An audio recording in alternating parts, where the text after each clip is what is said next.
Die Zukunft der Arbeit ist vernetzt und wir befinden uns auf der Überholspur. Wachstum, Innovation und Digitalisierung geben das Tempo vor. Doch wie halten wir Schritt? Und was ist mit den Menschen, die all das ermöglichen? Der Fachkräftebedarf betrifft uns alle. Dabei sind wir umgeben von Talenten, die entdeckt werden wollen. Müssen.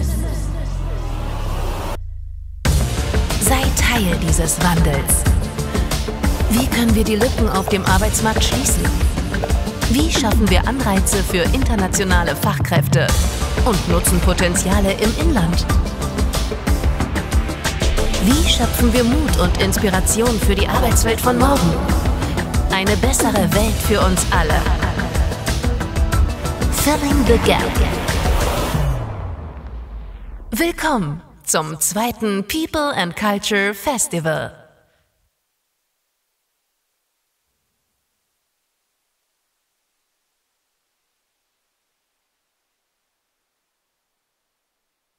Wir freuen uns jetzt auf Global Head of People Initiatives bei der SAP und bei uns ist zum Thema Dare to Care, the one and only, Nina Strassner.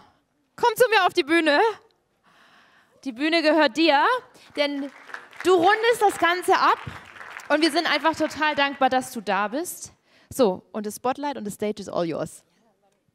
Hört man mich denn schon? Ja. Hört ihr mich schon oder muss ich ganz laut schreien? Nee, geht. Super.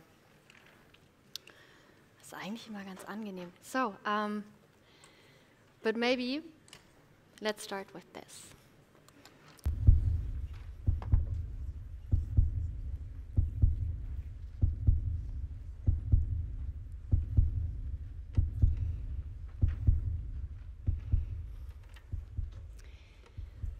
This is how change feels like. This is what courage feels like. When your heartbeat goes up, you're concentrated. When your heartbeat goes up, you're passionate. Sometimes because you're in love, sometimes because you're scared, sometimes because you're angry, but every time it shows that you care. My name is Nina Strassner. I'm Global Head of People Initiatives. I have a very fancy picture here. And Dare to Care transformation is made of courage. And today we're talking about how to fill gaps. And I think we can fill it with courage and with the courage to care for others.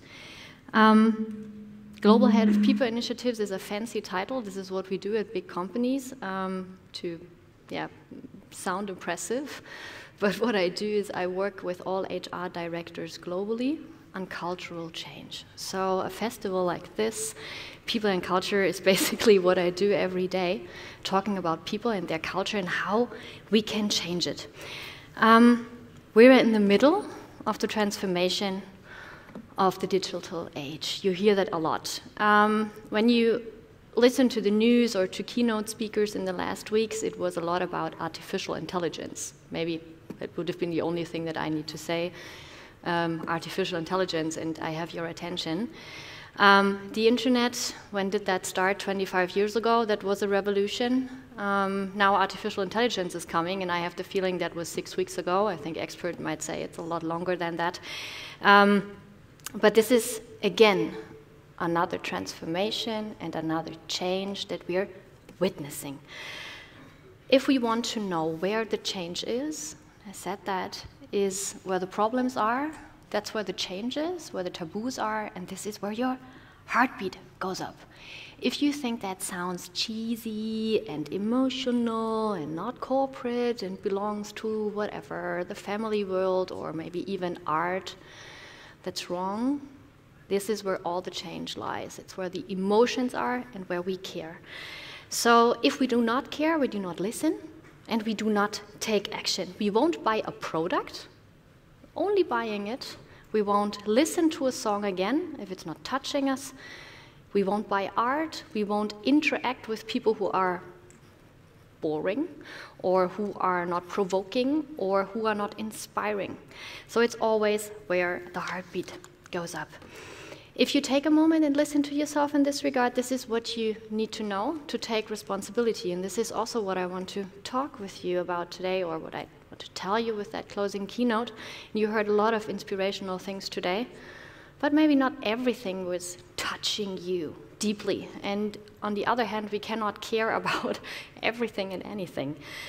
The motto, dare to care, is something that I'm putting over all the programs that we're doing in the company I work for.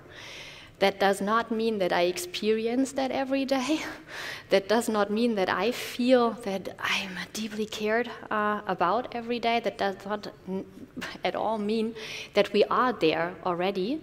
But this is, at least when we work interculturally, and this is probably also what you experience today, having a lot of perspective, having a lot of people on the table, and how do you get them to move, and how do you get them to change and to transformation, it is really where their emotions are. This is where we need to go and where we need to care. And to take care takes courage. If you think about your personal relationships, if you ask someone, how are you? And the person tells you how he or she is, you have the problem on your table, because then you know. And then you can decide if you want to take action or not. And this is the same in companies. It is the same, basically in every human relation that we're into.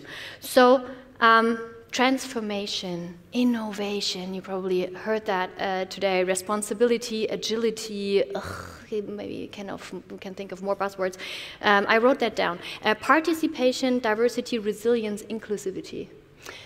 All those buzzwords, we hear them everywhere. I juggle with them every day, but I don't think that they get your heart beat up. You don't know what is meant by that intrinsically. This is not something that, let's talk about agility or resilience. These are things that are becoming buzzwords if we're not taking action.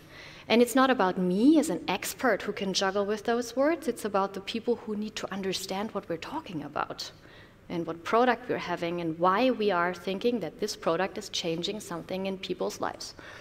That's the last reference to software. I'm an expert lawyer for labor law. I worked for employees. That is what I did. I sued companies for a living for 12 years. This is what made me radical. I saw the gender pay gap live. I saw all the working contracts, thousands of them. And my heartbeat went up most of the time. Sometimes because I was so sad and angry that I have to give advice that is maybe legally correct, and what I'm also liable for, but it's not changing the society in a direction that I want to change it. If I transform that to leadership in a company and to what we can all do, and to software, in the end, it means that everyone needs to use and understand what we're doing. We're selling software. That means that people need to use it, so we need to understand how they think and what they want, and it takes courage to do that. Let me just, is that here? Oh, that's good. So, that only works if we have a credo that is followed, and that is tell it like it is. And if you worked for a company, or if you work with people who work in companies, you probably know that we're big fans of credos. So we have leadership credos, and we print them everywhere on posters, and we have one of those credos, and it's tell it like it is. That's a big misunderstanding for some, because it just means that they perceive that what they think is automatically correct, or that's how everybody should think. So, or we tend to think that tell it like it is, our opinion is really what it is, but it is simply our opinion. But that's still correct, because that's the environment that we need, that we are able to share that. If me as a leader, if I cannot say what I stand for, and I can tell you this is sometimes really hard when you have people, topics in a capitalistic environment that we're in. where we need to sell products, to care about what the emotions are that the employees are bringing into the workplace. It is not that it's stopping there, and that they're bringing it into their workplaces. So let's simply, if you make it simple, make it significant. That is also a thing that I hear a lot. Let's make it simple, and then people understand. That's not the case. If we oversimplify things, we tend to have easy answers for really complex issues. So the change is here in this case. And if we are a role model, if we simplify things, we really need to go to the basic of it. Oh, I'm really sorry that this is... So this is basically where I want to go with you today. Stop fixing the people, fix the system.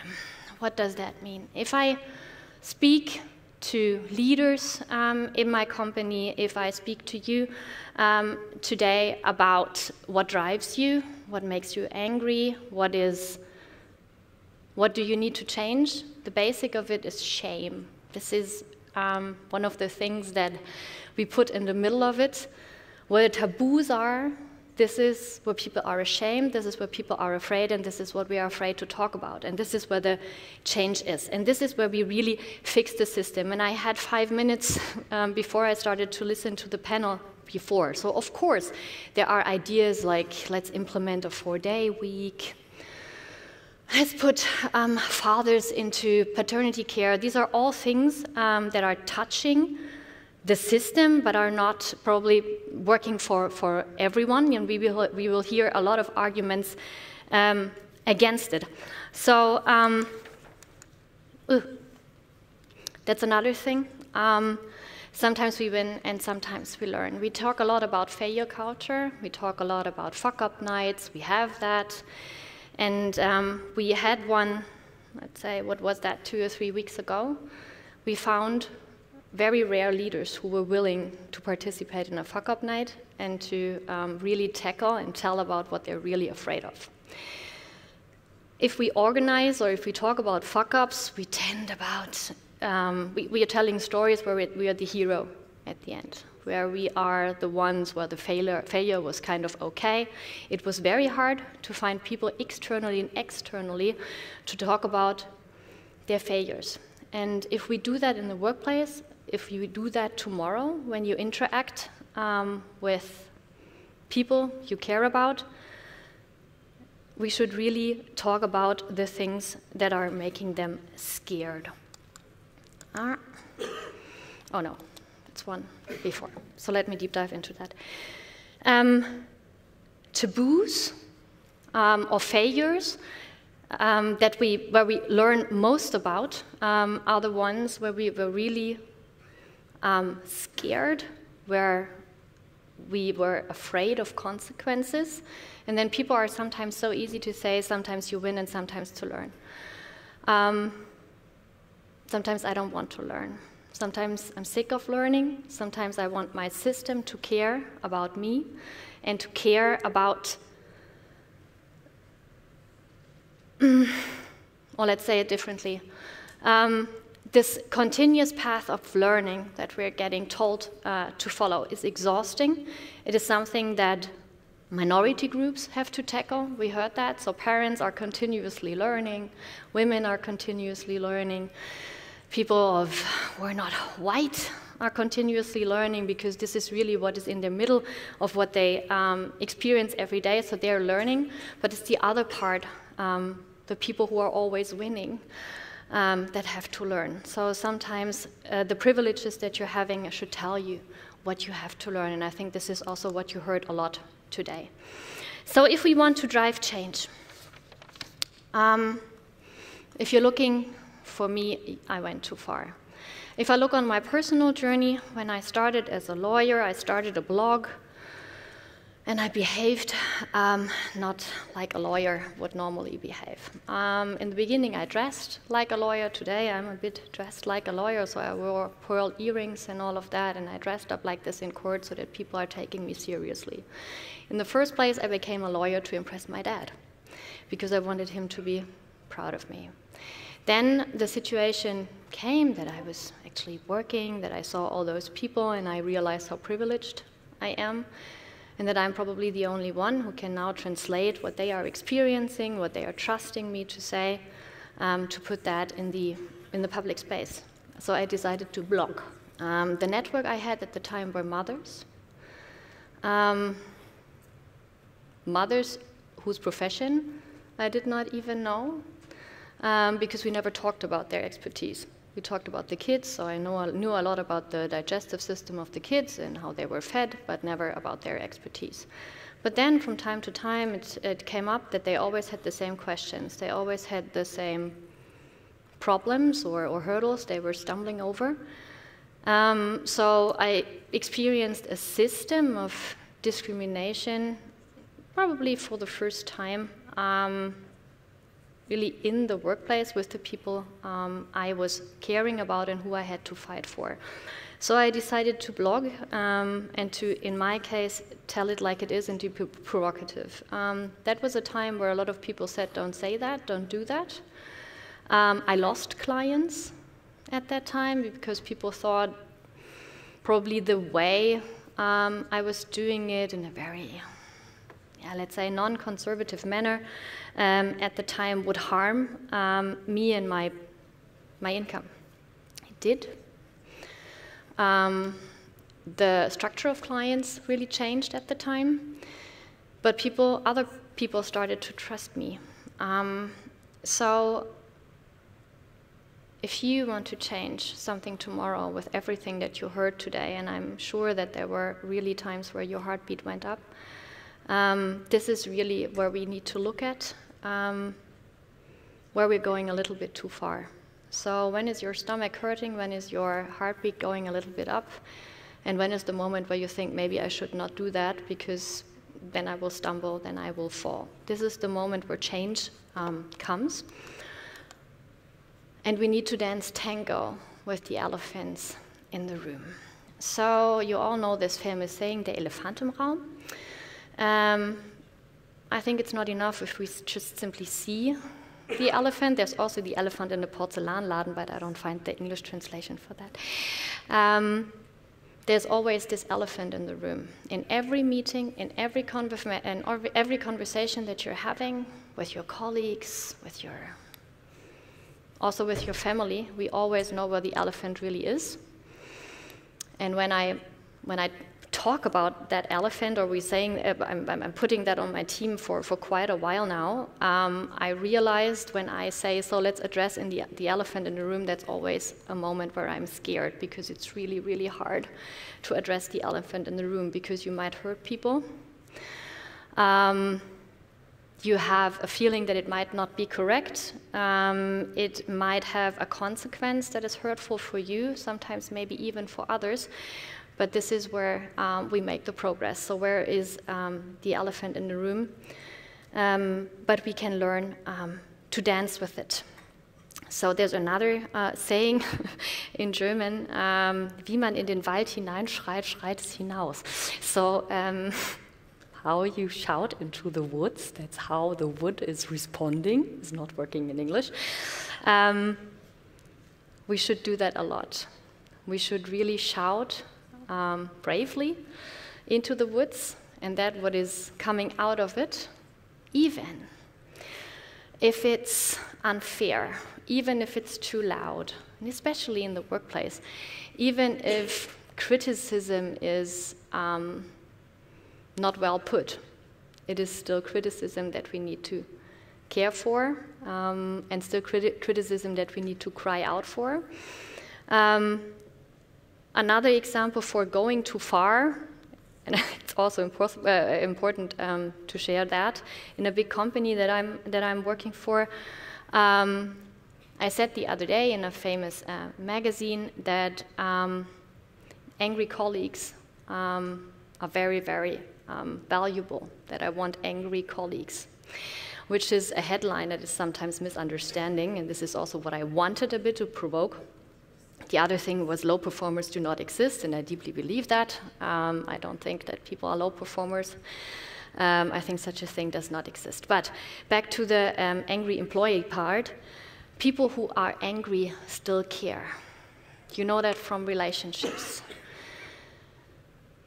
A workplace is a relationship. It is not like a family. This is why I don't like it if companies say we are a big family. We're not. Family is something you're born into and you cannot do anything about it. You will always be related to those people. You can maybe not attend Christmas parties or other birthdays, but this is your family. This is people you need you're related to. In German, it's Arbeitsverhältnis. So it is something where we are in a relationship with an employer, but we choose to do so. If an employer stands for certain values and dares to say that, to be political, and we heard also a lot about democracy today, right now, companies have a tendency to not be very political. They're scared. I just talked a lot about that Israeli-Palestinian conflict where we wanted to take position. That is really hard right now to do that because we're struggling for words. But there are times where we have to be really, really political. This shows that we care and that, on the other hand, encourages employees to write angry emails. And I'm kind of appreciating every angry email that I get, and I get a lot of them, with people there and a tonality that is sometimes not right, sometimes very hurtful. But most of the time there's still a feeling in me, and I hope in all leaders, that at least what they did is typing. They took the time, and maybe they're typing it with their middle fingers, and that's totally okay. I respond with my middle finger as well. But what they showed with that is that they still want to engage, that they're angry about something. And that was why I made that reference to relationship and to working relationships. If we don't talk anymore, and if we don't talk to our spouse and say, it's not worth it. This is not where the heartbeat goes up. This is where we are out of the relationship. And this is really something that we can put into our daily work, that we need to, that being angry is worth a lot. The allowance of a workplace or a surrounding where people can be angry is something that we sometimes allow in a family. I do that, or thinking about what drives us. For me, it is anger. I struggled with that for quite a long time. I talked to my therapist about that, that I always move when I'm angry. And I didn't like myself for being angry all the time. But basically, I work with angry people for a living. As a lawyer, they're always very angry. Now I am in a people organization in a big company. I cannot expect to work with happy people because this is not what the problems are. Sometimes they're too happy. This is also something where we need to look at, because then they're sometimes not put well, because innovation is there, where the fire is sometimes, and where people do not agree and are not angry against each other. But anger is an emotion, again, where my heartbeat goes up the most. It's not when I'm sad, or being very sad makes me very angry. So anger, it is in the end. I found peace with that, to do that. And most of the times, this is where I put the elephant in the beginning of a meeting. That quite a while now, I dare to do that as an opener, to say I'm furious. I'm really, really angry because this and this happened, and I know that this might be unfair, but this is the basis where we should talk about today. This is something I would like to give you also on your way home. Taboos hate it. If we talk about them, then they break. If we address addiction in the workplace, if we address anxiety in the workplace, if we address fear, sexism, hate, racism, privileges, you name it, all of those things that are happening in our lives, This is what needs to be in the center of human interaction. This is how an HR organization should work, and this is how leadership should work. And companies and workplaces hate it if we put taboos in the middle of the workplace, because this is, or our system hates it, because then the problem is present and it is on the table. So they only go away if we talk about them. One famous example, and I said it a couple of minutes ago, most of them are related to shame. So we are ashamed when we have an addiction, we are ashamed if we are really sad, we are ashamed of our bodies sometimes. We were talking about menopause just lately, very, very openly in the workplace, which a lot of people found is not a good idea. To do that, we dared to do it, and it was a fantastic idea. The question we got the most is, but where is the connection to the workplace? The answer was very simple. It's a taboo. And women exist for quite a long time now in the world. But their needs, or existing is one thing, but being represented is another thing. So we started the discussion with asking, imagine a workplace that is shaped by women for 500 years now. So if we try to do that, and I think it's an interesting topic for you and your friends or family to talk about at the dinner table, what things would be different. Probably we won't fight about or discuss about tampons. We would probably talk about pissoirs and if that really necessary, and probably we would have crazy things like cycle-oriented work.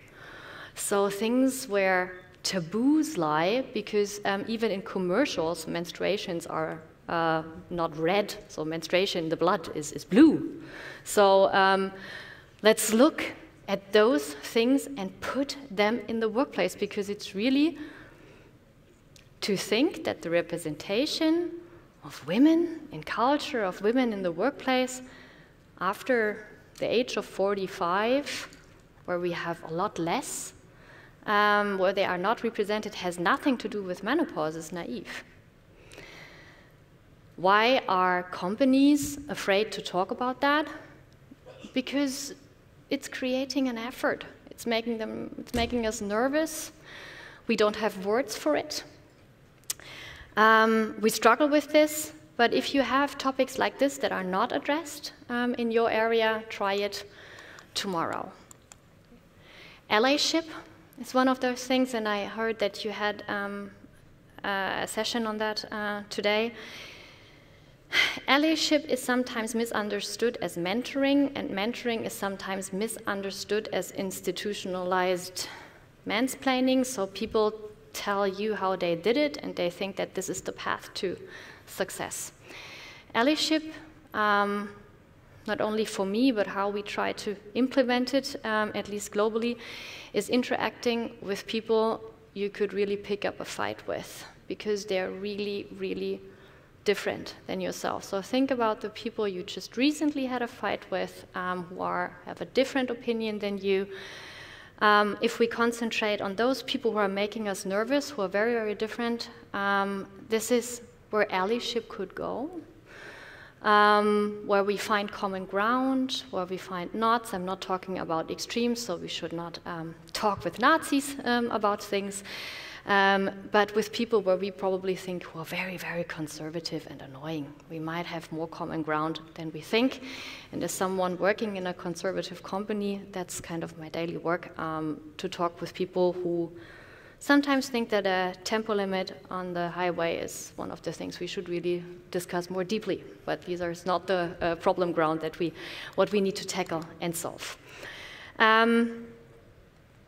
For the artists amongst you, you probably know that song from Baz Luhrmann, Do One Thing Every Day That Scares You. If you don't know it, listen to it. I think it's 10 minutes long.